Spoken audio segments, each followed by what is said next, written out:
যে আমলটি করলে আপনার জীবনের সমস্ত চাহিদা পূরণ হবে, বা যে দোয়াটি পাঠ করলে আল্লাহ সুবহানাহু ওয়া তাআলা আপনার জীবনের সমস্ত চাহিদা পূরণ করে দেবেন। আজকের এই ভিডিওতে আমরা সেই বিষয়টা নিয়ে আলোচনা করব যে এমন একটি আমল আছে, এমন একটি দোয়া আছে যেটা করলে আল্লাহ সুবহানাহু ওয়া তাআলা আপনার জীবনের সমস্ত চাহিদাকে পূরণ করে দেবেন এবং আপনাকে ক্ষমা করে দেবেন। আমরা সবাই কিন্তু কম বেশি চাই যে এমন একটা আমল করব যেটার দ্বারা আল্লাহ সুবহানাহু ওয়া তাআলা আমাদের জীবনের সমস্ত চাহিদাকে পূরণ করে দেবেন, কিন্তু সেটা আমরা অনেক সময় পারি না। আজকের এই ভিডিওতে আমরা সেই আমলটার বিষয়ে, সেই দোয়াটার বিষয়ে আলোচনা করব, যে দোয়াটা পাঠ করলে, যে আমলটা করলে আপনার জীবনের সমস্ত চাহিদা পূরণ হয়ে যাবে।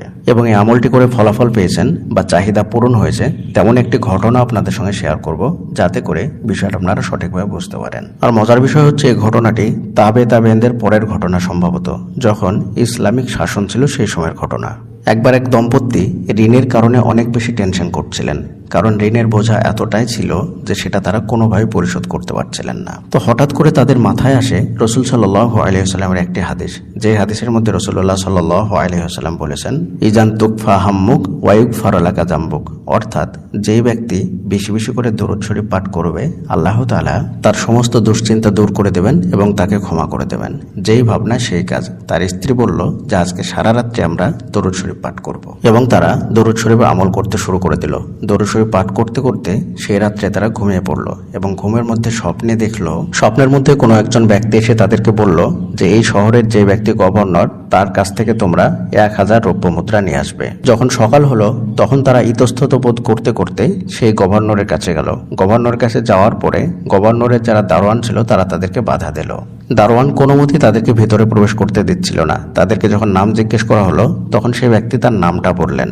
যখনই সেই ব্যক্তির নাম শুনলো তখন দারোয়ান গিয়ে গভর্নরের কাছে বলল যে অমুক ব্যক্তি আপনার সঙ্গে দেখা করতে চাইছে। গভর্নর এই নাম শোনার পর অনেক বেশি খুশি হয়ে গেলেন এবং তাদেরকে সসম্মানে গভর্নরের কাছে হাজির করার জন্য বললেন। যখন গভর্নর সেই ব্যক্তিদেরকে দেখলেন তখন বললেন যে আপনারা বলুন আপনাদের কি প্রয়োজন। তখন সেই ব্যক্তি বললেন যে আজকে স্বপ্নে আমি দেখেছি কোন একজন ব্যক্তি এসে আমাকে বলল যে আপনার কাছ থেকে 1000 রৌপ্য মুদ্রা নিতে। তখন সেই ব্যক্তি বললেন যে আমিও এটা স্বপ্নে দেখেছি, আমাকে রাসূলুল্লাহ সাল্লাল্লাহু আলাইহি ওয়াসাল্লাম বলেছেন যে আপনাকে 1000 রৌপ্য মুদ্রা দিতে। ঘটনাটি এমন, যে ব্যক্তি স্বপ্নে দেখছিলেন সেই ব্যক্তিকে একজন ব্যক্তি এসে বললেন যে গভর্নরের কাছে যাবে। গভর্নর প্রতিদিন যে পরিমাণ দরুদ শরীফ পাঠ করে সেই পরিমাণ দরুদ শরীফ পাঠ না করে আজকে রাত্রে ঘুমিয়ে পড়েছে, তাই তার ফাইন স্বরূপ আজকে তাকে 1000 রৌপ্য মুদ্রা তোমাকে দিতে হবে। সেই ব্যক্তির ঋণ ছিল মাত্র 500 রৌপ্য মুদ্রা, কিন্তু আল্লাহ সুবহানাহু ওয়া তাআলা দরুদের বরকতে তাকে 1000 রৌপ্য মুদ্রা দিলেন। কিন্তু এর মধ্যে একটা সমস্যা ঘটে গেল, আর সেটা হচ্ছে যে ব্যক্তি তার কাছে টাকা পেত বা ঋণ পেত সেই ব্যক্তি গিয়ে কাজীর কাছে বিচার দিয়ে দিয়েছে। যখন কাজীর কাছে সেই ব্যক্তি বিচার নিয়ে গিয়েছে তখন এই ব্যক্তিকে ডাকা হলো। যখন এই ব্যক্তি হাজির হলেন তখন কাজী সাহেব দেখে অবাক, কারণ কাজী সাহেবও একই স্বপ্ন দেখেছে। কাজী সাহেব সেই ব্যক্তিকে বললেন যে আপনার পক্ষ থেকে আমি এই ঋণটা পরিশোধ করে দিচ্ছি। এবং যে ব্যক্তি ঋণ পেতেন সেই ব্যক্তিও তো সবকিছু দেখে অবাক। তিনি বললেন যে আমি আর ঋণ নেব না, আমি তাকে মাফ করে দিলাম। সুবহানাল্লাহ। এক রাত্রি দরুদ শরীফ পাঠ করার বরকতে আল্লাহ সুবহানাহু ওয়া তাআলা তার ঋণকে পরিশোধ করে দিলেন এবং উপরন্তু আল্লাহ সুবহানাহু ওয়া তাআলা তাকে 1500 রৌপ্য মুদ্রার ব্যবস্থা করে দিলেন। যেখানে তার ঋণ ছিল মাত্র 500 রৌপ্য মুদ্রা, কিন্তু আল্লাহ সুবহানাহু ওয়া তাআলা 1500 রৌপ্য মুদ্রার ব্যবস্থা করে দিলেন শুধুমাত্র দরুদ শরীফের বরকতে। একবার চিন্তা করতে পেরেছেন যে দরুদ শরীফ কতটা পাওয়ারফুল আমল?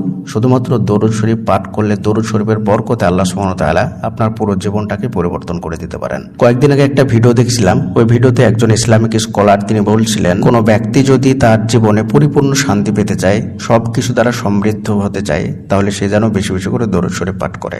কারণ দরুদ শরীফের বরকতে আল্লাহ সুবহানাহু ওয়া তাআলা জীবন থেকে অশান্তি, টেনশন, দুশ্চিন্তা সবকিছু দূর করে দেন এবং জীবনের যে চাহিদাগুলো আছে সেগুলো পূরণ করে দেন। এক হাদিসের মধ্যে দরুদের বরকত সম্পর্কে বলা হয়েছে, এক সাহাবা জিজ্ঞেস করছিলেন, হে আল্লাহর রাসূল, আমি আপনার উপর অনেক দরুদ পাঠ করি, তাহলে আমার কত দরুদ আপনার জন্য উৎসর্গ করব?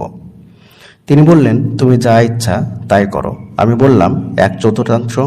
তিনি বললেন, তুমি যা ইচ্ছা তাই করো, আর যদি আরো বেশি করো তাহলে তা তোমার জন্য উত্তম। আমি বললাম 1/2। তিনি বললেন, তুমি যা ইচ্ছা তাই করো, আর যদি আরো বেশি করো তাহলে তা তোমার জন্য উত্তম।